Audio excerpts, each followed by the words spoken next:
আসসালামু আলাইকুম। শুরুতেই আপনারা যে এই যে মসজিদটি দেখছেন, এটা হচ্ছে দশমিনা পটুয়াখালী জেলায় দশমিনা থানায় অবস্থিত। এটা মূলত আমাদের শিকদার বাড়ির মসজিদ বলা হয়, এবং মূলত এই মসজিদটা হচ্ছে গাইবে মসজিদ বলা হয়। আনুমানিক ধারণা করা যায় প্রায় 400 বছরেরও আগের পুরাতন এই মসজিদ।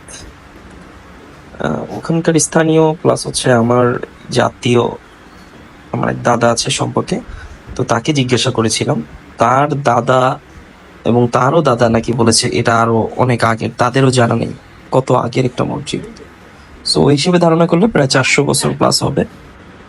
এবং ভিতরে কিছু অংশ আমি দেখাচ্ছি, এবং এটার পরবর্তীতে আবার নতুন করে পুনরায় সংস্করণ করা হয় 1994-95 দিকে। So এখন এই যে দেখছেন, এটা হচ্ছে এই মসজিদের দিঘি, যেটা সবচেয়ে বড় দিঘি এই এলাকার মধ্যে। অনেক দূর দূরান্ত থেকে মানুষ ভিজিট করতে আসে, এখানে বসে থাকে, অন্যরকম ভালো লাগে এই দিঘিটি।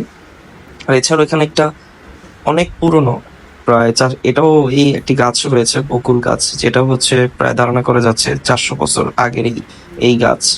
এবং পরবর্তীতে এই গাছের একটি ডাল ভেঙে ওই পাশে লাগানো হয়, এবং তারও বয়স প্রায় 100 বছরের উপরে।